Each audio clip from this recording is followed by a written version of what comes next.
Hey dudes, welcome to the show. Very good afternoon. మనం ఇప్పుడు నేచర్లో ఉన్నాం. తల మీద సూర్యుడు బగబగా మండుతున్నా మనకు మాత్రం చల్లగానే ఉంది. ఎందుకంటే 1 కిలోమీటర్స్ రేడియస్ వరకు స్ప్రెడ్ అయి ఉన్న దట్టమైన పచ్చటి చెట్లు, పక్షుల కిలకిల రావాలు, ఆహ్లాదకరమైన వాతావరణం, సౌండ్ పొల్యూషన్ లేదు, డస్ట్ పొల్యూషన్ లేదు, ఎయిర్ పొల్యూషన్ లేదు, నాయిస్ పొల్యూషన్ లేదు, civic sense and common sense లేని పీపుల్ చుట్టూ లేరు. ఉన్నదల్లా Romeo and me. Okay, everyday 2 to 3 hours ఇలా టైం స్పెండ్ చేస్తూ ఉంటే నా మెంటల్ హెల్త్ ప్రతిదీ నార్మల్గా ఉంటుంది, హీల్ అవుతూ ఉంటుంది. Okay, healing purpose. తంబి, మనం ఉండేదే సిటీలో తంబి. 220 AQI ఉన్న పొల్యూటెడ్ ఎయిర్ని పీలుస్తాం. ట్రాఫిక్లో 2 గంటలు తుస్. ఆఫీస్కి వెళ్తే అక్కడ స్ట్రెస్. వీటన్నిటి నుంచి మన బ్రెయిన్ని, మన మెంటల్ హెల్త్ని కాపాడుకోవాలంటే నేచర్లో టైం స్పెండ్ చేయడం ఈజ్ మస్ట్. ఓకే, వీలైనంత వరకు నేచర్కి దగ్గరగా ఉండండి, మెంటల్ హెల్త్ రికవరీ అవుద్ది. Okay, let's begin the show. మనం అంతకు ముందు ప్రీవియస్లీ నైట్ షిఫ్ట్ ఎంప్లాయీస్ యొక్క life style, toxic life style, short term and long term side effects గురించి కొన్ని వ్లాగ్స్ చేసి అప్లోడ్ చేసాం. ఓకే, ఇప్పుడు మళ్ళీ కొత్తగా ఛానల్ క్రియేట్ చేసి రీఫ్రెష్గా మళ్ళీ క్రియేట్ చేసి అప్లోడ్ చేయాల్సి వస్తుంది. ఎందుకంటే అది నా పర్సనల్ అకౌంట్ కాబట్టి దాన్ని పర్సనల్గానే ఉంచాలి. ఓకే, ఇది కొత్తగా క్రియేట్ చేసాం. ఓకే, దీనికి షిఫ్ట్ అయిపోండి మరి. ఓకే, మనం ఇప్పుడు కొన్ని ఎగ్జాంపుల్స్ నుంచి మొదలు పెడదాం. మనం తాగే మంచినీళ్ళు, సముద్రంలో దొరికే ఉప్పు నీళ్ళు రెండు ఒకటి కాదు. ఎడారిలోని ఇసుక, నదిలోని ఇసుక ఒకటి కాదు. మనం సేవించే తులసాకు, సేవించుకోవడానికి గంజాయాకు ఒకటి కాదు. అలాగే day shift employee, night shift employee ఒకటి కాదు. ఎందుకంటే డే షిఫ్ట్ ఎంప్లాయీ అనేవాడు బ్రహ్మముహూర్తంలోనే ఎప్పుడో లేస్తాడు, శుభ్రంగా స్నానం చేస్తాడు, ఏదో చదువుకుంటాడు, ఏదో మార్నింగ్ మంచిగా టైంకి టిఫిన్ తింటాడు, ఆఫీస్కి వెళ్తాడు, వస్తాడు, ఫ్యామిలీతో టైం స్పెండ్ చేస్తాడు, పడుకుంటాడు, లేస్తాడు, రిపీట్. ఓకే, వీడి సర్కాడియన్ రిథమ్ చాలా హెల్తీగా ఉంటుంది, వీడి లైఫ్ స్పాన్ బాగుంటుంది, నాది గ్యారంటీ. అన్లెస్ వీడు యాక్సిడెంట్లో చచ్చిపోకపోతే, when it comes to night shift employees ఘోరం. వీడు చదువుకోవాల్సిన టైంలో క్వాలిటీగా చదువుకోకుండా నామమాత్రం ఏదో చదివేసి, నామమాత్రం మార్కులతో ఏదో పాస్ అయిపోయి బయటకు వచ్చి, ప్రాపర్ గైడెన్స్ లేకుండా, గోల్స్ లేకుండా ఏదో ముందుకు వచ్చి, ఒక ఏజ్ వచ్చాక ఐడెంటిటీ ముఖ్యం, ఏదో ఒక జాబ్ చిన్నదో పెద్ద దూరిపోయి ఒక టాక్సిక్ ఎన్విరాన్మెంట్లోకి అందులోనే ఉండిపోయి 2 to 3 years వరకు తర్వాత రియలైజేషన్ అయినా కానీ ఇంకా చేసేదేం లేదు, తప్పదు, ట్రాప్ అనమాట. ఓకే, అలాంటి వాళ్ళ కోసం అనమాట. అది వాడి తప్పు కాదు, వాడి తప్పే. ఓకే, అందరూ వీలే ఉంటారని చెప్పలేను, కానీ మెజారిటీ మాత్రం ఇలాంటి వాళ్ళే ఉంటారు. ఏదో కొంతమంది గతిలేక నైట్ షిఫ్ట్లు చేస్తూ ఉంటారు, కానీ మిగతా వాళ్ళందరూ అంతే. మరి నైట్ షిఫ్ట్లు చేసే వాళ్ళ పరిస్థితి ఏంటంటే, వీడు కంటిన్యూ నైట్ షిఫ్ట్లు చేయడం వల్ల వీడి సర్కాడియన్ రిథమ్ అంటే న్యాచురల్ క్లాక్ అన్నది దెబ్బతింటుంది, కంప్లీట్గా దెబ్బతింటుంది. ఓకే, అవి కొన్ని సిమ్టమ్స్ వస్తాయి. సిమ్టమ్స్ ఇచ్చినప్పుడు మనిషి మారాలి, మారకపోతే లాంగ్ టర్మ్ సైడ్ ఎఫెక్ట్స్ వరకు వెళ్తుంది. ఇంకో ఎగ్జాంపుల్ తీసుకుందాం. మీరు ఏదైనా బైక్ తీసుకోండి, 50cc నుంచి 200cc వరకు, 2000cc వరకు, హోండా గోల్డ్ వింగ్ లాంటి బైక్స్ వరకు, కార్స్ తీసుకోండి, ఏవైనా మిషన్స్ తీసుకోండి. దాన్ని ఎంతవరకు వాడాలో, ఎలా వాడాలో, దేని వరకు వాడాలో, ఎలా మెయింటైన్ చేయాలో అలా చేస్తే, అలా వాడితే అది లైఫ్ లాంగ్ ఉంటుంది. అంతేగాని ఇష్టం వచ్చినట్టు ఒక డిసిప్లిన్ లేకుండా పిచ్చిగా బండి కొట్టారంటే అది మూల కూర్చుంటుంది. మిషన్స్తో అడ్వాంటేజ్ ఏంటంటే మనం డబ్బులు పెడతాం, పార్ట్స్ రీప్లేస్ చేస్తాం, అది మళ్ళీ నార్మల్గా వర్క్ అవుద్ది. ఓకే, కానీ మనిషి అలా కాదే. మనిషి అనేవాడు బయాలజికల్ మెషిన్. ఒక డిసిప్లిన్ లేకుండా ఇష్టం వచ్చినట్టు బాడీని ప్రెషర్, స్ట్రెస్ గురి చేస్తే ఏమవుద్దో తెలుసా? డిసెబిలిటీ. అది టెంపరీ డిసెబిలిటీ అయి ఉండొచ్చు, పర్మనెంట్ డిసెబిలిటీ కూడా అయి ఉండొచ్చు. మొత్తానికైతే డిసెబిలిటీ అవుతారు, అంటే వైకల్యం. ఓకే, సపోజు ఫర్ ఎగ్జాంపుల్ ఒక నైట్ షిఫ్ట్ ఎంప్లాయీ ఒక 5 years నైట్ షిఫ్ట్లు చేశాడు. షూర్, 1 హార్ట్ అటాక్ వచ్చేసింది, గుండెకి ఇంత పెద్ద స్టంట్ వేశారు. ఆడ అంతకు ముందులాగా నార్మల్గా ఉండగలడా? ఒకటి కిడ్నీ ఫెయిల్ అయింది, ఇన్ఫెక్షన్ అయింది, కోసి తీసేశారు. వాడు ఆ డ్యూటీలో జాయిన్ అవ్వక ముందు ఉన్నంత హెల్తీగా యాక్టివ్గా అలా ఉండగలుగుతాడా? తినగలుగుతాడా? లేడు. ఎందుకంటే బాడీని ఎలా మెయింటైన్ చేయాలో అలాగే మెయింటైన్ చేయాలి. ఇష్టం వచ్చినట్టు ప్రెజర్ చేయకూడదు. ఎందుకంటే కంపెనీ మీ నాన్న కాదు, మీ తాత కాదు. శాలరీ తీసుకోండి, వచ్చేయండి. ఓకే, మరి డీప్కి వెళ్ళిపోతున్నాం. Out of syllabus. Okay, night shift employees, వీడి పరిస్థితి ఇదనమాట. వీడి సర్కేడియన్ రిథం దెబ్బతింటది. టైంకి నిద్రపోడు, టైంకి తినడు, ఇండిసిప్లైన్డ్గా ఉంటాడు. ఏం చేయాలో తెలియదు, మైండ్ సరిగ్గా పనిచేయదు. నెక్స్ట్ ఏంటంటే దేనికైనా కొన్ని స్టెప్స్ ఉంటాయి అన్నమాట. స్టేజ్ 1, స్టేజ్ 2, స్టేజ్ 3, స్టేజ్ 4 అలాగా. స్టేజ్ 1లో షార్ట్ టర్మ్ సైడ్ ఎఫెక్ట్స్ వస్తాయి. ఇవి రిపేరబుల్ అండ్ రీప్లేసబులే. Next long term. Okay, second stage తర్వాత డిసేబిలిటీ. సో అలాగా ఈ ఈ షార్ట్ టర్మ్ ఏంది, లాంగ్ టర్మ్ ఏంది, ఎందుకు వస్తాయి, ఒకవేళ రాకూడదంటే ఎలా చేయాలి, ఒకవేళ అదే దాంట్లో కంటిన్యూ అయిపోయినా కానీ ఎలాంటి జాగ్రత్తలు తీసుకోవాలో ఈ వీడియోలో స్పష్టంగా చెప్తాను, వినండి. ఫస్ట్ ఒక ఎంప్లాయీని తీసుకుందాం. వాడు షిఫ్ట్ టైమింగ్స్ మధ్యాహ్నం 3:30 నుంచి నైట్ 12:30 వరకు అనుకోండి. వాడి ఇంటికి వెళ్ళేసరికి 2 అవుద్ది. కుదురుగా పడుకుంటే ఏం పర్లేదు, కాకపోతే ఫోన్ ఉంటే 3 గంటల వరకు, గర్ల్ ఫ్రెండ్ ఉంటే 4:30, 5 గంటల వరకు అవుద్ది, అది వేరే విషయం. వెళ్ళి పడుకుంటే వాడికి సరిగ్గా నిద్ర రాదు. ఒకవేళ ఎంత గింజుకొని నిద్రపోయినా సరే అది క్వాలిటీ స్లీప్ అయ్యి ఉండదు. ఫస్ట్ది. సెకండ్ది ఏంటంటే ఇలాగ అనిపించినప్పుడు ఇది ఫస్ట్ ఇండికేషన్, నిద్ర సరిగ్గా పట్టకపోవడం, క్వాలిటీ స్లీప్ లేకపోవడం. రెండోది, మీకు ఎసిడిటీ వచ్చినా కానీ, లేదంటే బాత్రూమ్కి వెళ్ళేటప్పుడు బ్లడ్ పడుతున్నా 2 to 3 డేస్కి ఒకసారి మీకు బాత్రూమ్ వస్తున్నా కానీ, హార్డ్గా, లేదంటే ఫిషర్స్, పైల్స్ లాంటివి ఏమైనా అయినా కానీ, అంటే ఎక్కువసేపు చైర్లో కూర్చుంటారు కదా, అందుకు గ్యాస్ట్రిక్ ప్రాబ్లమ్స్ అయినా కానీ, బ్లోటింగ్, లేదంటే ఒక స్పెసిఫిక్ టైంలో కాకుండా ఇష్టం వచ్చినట్టు ఆకలేస్తుంది. నైటు ఆఫీస్ నుంచి ఇంటికి వెళ్ళేటప్పుడు నైట్ 2 గంటలకు ఆకలేస్తుంది. ఇలాంటివి చేసినప్పుడు కూడా ఇవి ఇండికేషన్స్. ఓకే, థర్డ్ది, మీకు ఊరికే చిరాకులే వస్తుంది, కోపం వచ్చేస్తుంది, ఇష్టం వచ్చినట్టు మూడ్ స్వింగ్స్, ఆడపిల్లల్లాగా అలగడం. ఒకప్పుడు ఎంతో కాన్ఫిడెంట్గా ఉండేవాళ్ళు, మోటివేటెడ్, 10 మందికి బాగా మోటివేషన్ ఇచ్చేవాడు కూడా పిరికోడ్లాగా అయిపోవడం, కొంచెం స్ట్రెస్కి ఎక్కువ స్ట్రెస్లా ఫీల్ అయిపోవడం, చిన్న చీటికి మాటికి ఎక్సైట్ అయిపోతాడు, యాంగ్జైటీ వచ్చేస్తుంది. ఇవి కూడా సిమ్టమ్సే.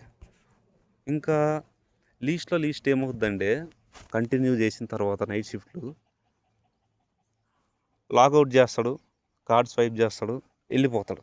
కొంచెం ముందుకు వచ్చాక కార్డ్ స్వైప్ చేసానా లేదా, బాస్కి మెయిల్ పెట్టానా లేదా అంటే ఆల్రెడీ పెడతాడు, పెట్టడం మర్చిపోయడం లేదా, ఇది బ్రెయిన్ ఫాగింగ్.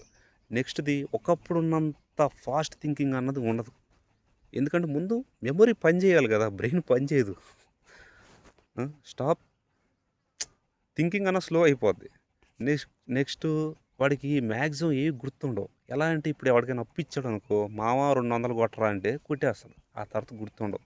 ఇప్పుడు ఇచ్చినట్టు గుర్తుండదు, తీసుకున్నట్టు గుర్తుండదు.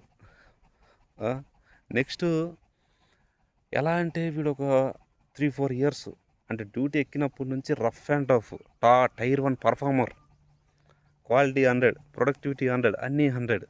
రాను ఏమవుద్దంటే ఇదే మనిషి ఇష్టం వచ్చినట్టు మిస్టేక్స్ చేస్తాడు. ఎందుకు చేస్తాడో తెలియదు, ఎస్కలేషన్స్ వస్తాయి. ఒకప్పుడు ఎలా ఉండేవాడిని ఇప్పుడు ఎలా అయిపోయానేంటి అని వాడు అనుకుంటాడు, కాకపోతే అది వాడి తప్పు కాదు, వాడి తప్పు కానే కాదు. అలా ఆ వర్క్లో అలా కంటిన్యూ అవ్వడం వల్ల వాడి మెమొరీ అలా అయిపోయింది, ఏం చేస్తాం. ఇంకోటి, వీడి ఇమ్యూనిటీ చాలా వీక్గా ఉంటుంది. మామూలుగా రెగ్యులర్గా దగ్గు, జ్వరాలు, జలుబులు ఇవన్నీ వస్తాయి. అండ్ రికవరీ అవ్వడం కూడా చాలా టైం తీసుకుంటుంది, టైం టేకింగ్. హార్మోన్స్ అనేవి ఉంటాయి చూసావా, ఏది కార్టిసాల్ లాంటి హార్మోన్స్, అవి ఇంక్రీజ్ అయిపోతాయి. అవి ఇంక్రీజ్ అవ్వడం వల్ల ఏంటంటే మామూలు స్ట్రెస్ అయినా కానీ ఓవర్ స్ట్రెస్ అయిపోతారు. కొంచెం స్ట్రెస్ తీసుకున్నా, అంటే 1% స్ట్రెస్ తీసుకుంటే అది 10 times ఎఫెక్ట్ చూపిస్తుంది. నెక్స్ట్, మెలిటోనిన్ అనే ఒక సబ్స్టెన్స్ ఉంటుంది, ఒక హార్మోను అది డిస్టర్బ్ అవుద్ది. అది డిస్టర్బ్ అయ్యారంటే మనిషి నార్మల్గా ఉండడు. ఓకే. ఇవి గనక మీరు ఫేస్ చేశారంటే ఈ షార్ట్ టర్మ్ సైడ్ ఎఫెక్ట్స్ ఆపేయండి. జాబ్ రిజైన్ చేసి ఇంకో జాబ్కి షిఫ్ట్ అయ్యండి. డే షిఫ్ట్లు లేదంటే ఏదైనా. లేదు ఇంకా కంటిన్యూ అవుతామంటే మీ కర్మ. ఎలా అయిపోద్దంటే రాను రాను మీ లైఫ్ స్టైల్ అనేది మీరు మేనేజ్ చేసుకోలేరు. రోజులు గడిచే కొద్దీ, సంవత్సరాలు గడిచే కొద్దీ మీ రిస్క్ అన్నది కూడా చాలా పెరిగిపోద్ది. ఫస్ట్ ఫేస్ చేసేది ఏదైనా ఉంటుందంటే అది ఒబేసిటీ. అది కొంతమందికి వస్తుంది. ఇష్టం వచ్చినట్టు పొట్టలు పెరిగిపోతాయి. స్ట్రైట్గా కాదు, పెరిగి జారిపోద్ది కిందకి. ఓకే. నెక్స్ట్ ఎలా ఉంటుందంటే డయాబెటీస్ వచ్చే ఛాన్స్ ఉంది. ఎలాంటి డయాబెటీస్ అంటే టైప్ 2. ఎందుకు వస్తుంది? ఇంటికి వెళ్ళగానే నైట్ పడుకునే ముందు ఇష్టం వచ్చినట్టు తినడం, క్వాలిటీ స్లీప్ లేకపోవడం, వీటి వల్ల. థర్డ్ది బీపీ పెరిగిపోద్ది చీటికి మాటికి. హై బీపీ వచ్చే ఛాన్స్ ఉంది. కొలెస్ట్రాల్ ఇంబ్యాలెన్స్ ఉంటుంది ఖచ్చితంగా. అండ్ హార్ట్ అటాక్ అయితే పక్కా వస్తుంది. మీరు కావాలంటే మీ ఆఫీస్లో ఎవరినైనా గమనించండి, ఖచ్చితంగా హార్ట్ అటాక్ వస్తుంది ఒక రేంజ్ తర్వాత. ఓకే. ఇంకేముంటుంది? కడుపులో కానీ నోట్లో కానీ మెయిన్గా కడుపులో అల్సర్స్ వస్తాయి. ఎందుకు? గ్యాస్ట్రిక్ ప్రాబ్లమ్స్ వీటి వల్ల. ఓకే.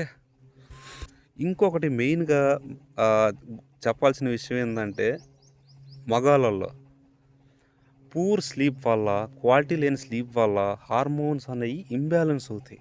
లెవెల్స్ ఎక్కువ తక్కువ అయిపోతాయి. దానివల్ల ఏంటంటే మీరు ఎంత క్వాలిటీ ఫుడ్ తిన్నా కానీ మీకు ఎనర్జీ రాదు.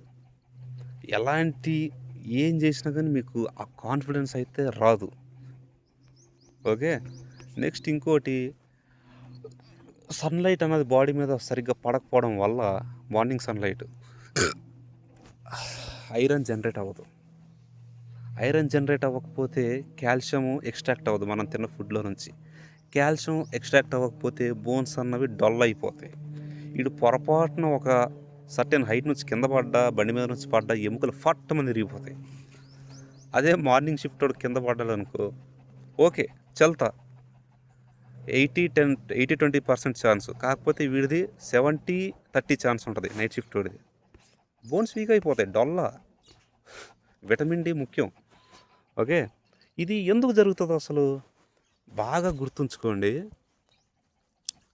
మనం ఉదయం అంటే సన్లైట్ వచ్చినప్పటి నుండి సన్లైట్ పోయేంత వరకు మనం ఆలోచించాలి, పని చెయ్యాలి, అన్ని కార్యాలు చేసుకోవాలి. నైట్ అయితే అది నైట్ అన్నది బాడీకి resting period. Okay. Body heal అవుద్ది. పొద్దున్నంత కష్టపడతారా? కష్టపడినప్పుడు బాడీలో కొన్ని టిష్యూస్ అవన్నీ టేర్ అవుతాయా? అవన్నీ నైట్ పడుకునేటప్పుడు రికవరీ అవుతాయి. ఓకే. మీరు క్వైట్ ఆపోజిట్ చేశారనుకో, లైఫ్ ఆపోజిట్ అయిపోద్ది. ఓకే. అందుకని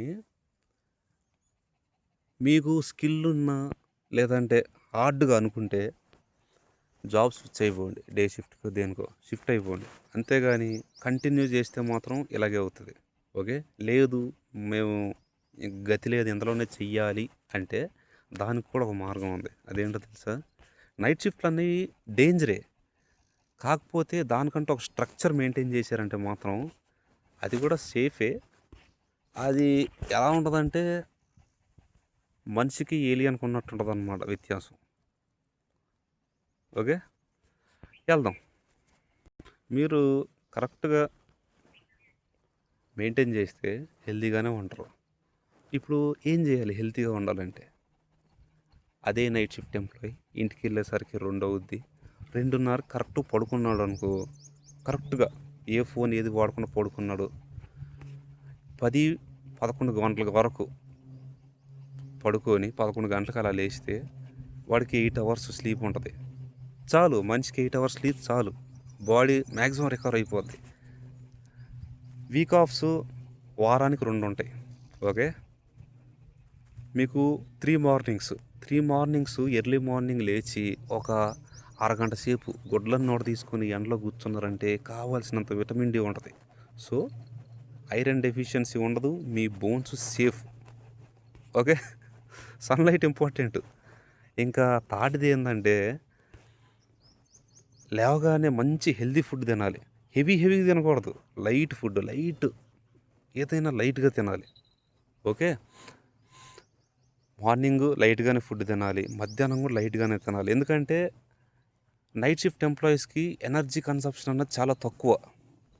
ఓకే, మార్నింగ్ వాళ్ళకి ఎక్కువ, నైట్ వాళ్ళకి తక్కువ. కాబట్టి దానికి తగ్గట్టు తీసుకోవాలి. ఎక్కువ తీసేసుకున్నాం అనుకో ఒబేసిటీ వచ్చేస్తుంది, మరి హార్ట్ అటాక్లు గట్లా వస్తాయి. నైట్ షిఫ్ట్ ఎంప్లాయీస్కి మెయిన్గా పాటించాల్సిన విషయాలు ఏంటంటే ఫుడ్లో లైట్ డిన్నర్ తీసుకోవడం. అంటే కొంతమంది ఆఫీసుల్లో చూస్తాం, టీమ్ డిన్నర్లని బిర్యానీలు ఆర్డర్ పెట్టుకొని యమగా తినేస్తారు. నైట్ పూట అంత హెవీ ఫుడ్ తినకూడదు. మరి బిర్యానీ అంటే ఏంది? Heavy oil, heavy fats, meet అవి అరుగుతాయా నైట్ 9:30 10 గంటల ఆ టైంలో తింటే? ఆ టైంకి మీకు డ్యామేజ్ అవ్వకపోవచ్చు, కానీ షూర్ ఓ వారం 10 రోజులకైనా కొడుతుంది మీరు నిన్న నైట్ తిన్న బిర్యానీకి. ఓకే, అందుకని నైట్ ఎప్పుడు లైట్ ఫుడ్ తీసుకోవాలి, తక్కువ ఫుడ్. నెక్స్ట్ ఆయిల్ అనేది ఇష్టం వచ్చినట్టు వాడకూడదు, లెస్ ఆయిల్, లో ఆయిల్. ప్రోటీన్ కూడా లీన్ ప్రోటీన్ తీసుకోవాలి, మంచి ఫైబరు, మంచి ప్రోటీన్ లైక్ కుకుంబరు, కూరగాయలు, ఆకుకూరలు, ఇవన్నీ బాగా తీసుకోవాలి. డైలీ అట్లీస్ట్ 1 గంట సేపు అయినా ఎక్సర్సైజులు చేయాలి. చేస్తే మీరు డైలీ చాలా బాగుంటుంది. ఎందుకంటే డైలీ 8 అవర్స్ వరకు చైర్లో కూర్చొని ఏమవుద్ది? బ్లడ్ సర్క్యులేషన్ సరిగ్గా అవుతుందా? అవ్వదు. ఈ మధ్య అవర్లీ బేస్డ్ బిల్డింగ్స్ వచ్చాయి. దీనివల్ల ఏంటంటే మీరు ఖచ్చితంగా టూల్ రన్ చేయాలి. ఒకప్పుడు ఏంటంటే టైంపాస్కి అలా ఇల్లు రావచ్చు, కానీ ఇప్పుడైతే ఆ చైర్లో కూర్చోవాలి, అలాగా ఆ టైం స్పెండ్ చేయాలి. అలా కూర్చోవడం వల్ల ఏమవుద్ది? బ్లడ్ సర్క్యులేషన్ ఇంప్రూవ్ అవ్వదు, అక్కడ ఆగిపోతాయి, బ్యాక్ పెయిన్ ఇష్యూస్ వస్తాయి. సో ఈ డైలీ 1 అవర్ ఎక్సర్సైజ్ చేస్తే మీకు చాలా హెల్ప్ అవుద్ది. నెక్స్ట్ ఒక బాటిల్ మెయింటైన్ చేయండి. ఆఫీస్లో వాటర్ తీసుకెళ్తే పక్కనున్నోడు వచ్చి సులభంగా తాగేస్తాడు, మళ్ళీ మీరు వెళ్ళి తెచ్చుకోవాలి. అలా జరగకుండా ఉండాలంటే మూతి పెట్టి తాగేయండి పబ్లిక్లో, ఏం కాదు. నెక్స్ట్ ఇంకెవడు అడగడు. Daily maximum 3 to 5 litres water అనేది ఖచ్చితంగా ఇంటేక్ ఉండాలి. ఓకే, తాగండి. మీరు హైడ్రేట్గా ఉంటారు, మీ బ్రెయిన్ హెల్తీగా పనిచేస్తుంది. నెక్స్ట్ ప్రతి సంవత్సరానికి ఒకసారి షుగర్ టెస్ట్ చేయించుకోండి, విటమిన్ డి టెస్ట్ కూడా చేయించుకోండి. అండ్ లిపిడ్ ప్రొఫైల్ అనేది ఒక టెస్ట్ ఉంటుంది, అది మస్ట్ అండ్ షుడ్ చేయించుకోవాలి. ఇది చేయించుకుంటే తెలుస్తుంది ఇంప్రూవ్మెంట్ ఉందా లేదా అని. ఇంకా అంతే, ఇవన్నీ మీరు స్ట్రిక్ట్గా ఫాలో అయితే నైట్ షిఫ్ట్ కూడా మీరు హెల్తీగా చేసుకోవచ్చు. ఓకే, ఒక్కటి గుర్తుపెట్టుకోండి, స్వాతంత్రం వచ్చిన తర్వాత చాలామంది పేదవాళ్ళు అయిపోయారు. అది ఈ 70 years 75 years దాటిన తర్వాత ప్రస్తుతం అందరూ అప్పుడు సమానంగా ఉన్నవాళ్ళు అంటే అన్నీ కోల్పోయారు. ఇప్పటికి కూడా అప్పుడున్న పేదోళ్ళు ఇప్పటికి కూడా అలాగే పేదోళ్ళలాగే ఉన్నారు. అప్పుడున్న పేదోళ్ళు అంటే మిగిలిన వాళ్ళు ఇప్పటికి ధనవంతులు అయిపోయారు, బిలియనర్స్, మిలియనర్స్, ట్రిలియనర్స్ అయిపోయారు. ఎందువల్ల సాధ్యమైందంటే రాత్రి పగళ్ళు కష్టపడ్డారు. ఓకే, కష్టపడవచ్చు, తప్పులేదు, కాకపోతే మెయింటైన్ కూడా చేయాలి. అలాగే చాలామంది సక్సెస్ఫుల్ పీపుల్ నైట్ షిఫ్ట్లో చేసిన నైట్ షిఫ్ట్లలో సంవత్సరాల కొద్ది పనిచేసిన సక్సెస్ఫుల్ పీపుల్ అంటారు, చూసావా? వాళ్ళు ఎందుకు ఇంకా హెల్తీగా ఉంటారు, వాళ్ళ లైఫ్ స్పాన్ బాగుంటుంది, మార్నింగ్ షిఫ్ట్లు చేసే వాళ్ళకన్నా ఇంకా హెల్తీగా ఎందుకు ఉంటారు అంటే డిసిప్లైన్. ఓకే, ప్రతి మనిషికి డిసిప్లైన్ అన్నది ఖచ్చితంగా ఉండాలి. ఈరోజు ఆఫీస్లో నువ్వు మోటివేట్ అవుతావు, ఏంది నా బతికేంది ఇలా అయిపోయింది, ఇలాగ అవ్వకూడదు, మారిపోవాలి, మార్చే లైఫ్ స్టైల్ అని. ఇంటికి వెళ్ళాక పేపర్ పట్టుకుంటావు, పెన్ను తీసుకుంటావు, అన్నీ రాస్తావు, రేపటి నుంచి ఇది ఖచ్చితంగా చెయ్యాలి, టైం టేబుల్ వేసుకుంటావు, ప్లాన్స్ వేసుకుంటావు. అది నెక్స్ట్ డే నుంచి నువ్వు ఫాలో అవుదాం అనుకుంటావు, ఫాలో అయిపోయావు. ఫాలో అయిన తర్వాత కష్టమో నష్టమో ఇంపాసిబుల్ అనిపిస్తుంది, ఇది ఇంపాసిబుల్, ఇది అవ్వదని. నెక్స్ట్ డే మళ్ళీ కంటిన్యూ చేసావు, కొంచెం సులువు అనిపించింది, ఇంకో రోజు కంటిన్యూ చేసావు. అలాగా కన్సిస్టెంట్గా కంటిన్యూషన్గా పర్ఫామ్ చేస్తూ ఉంటే నీకు అది ఎట్ ద ఎండ్ నీకు ఒక మంచి రిజల్ట్ ఇస్తుంది. దాన్ని డిసిప్లిన్ అంటారు, అంతేనా?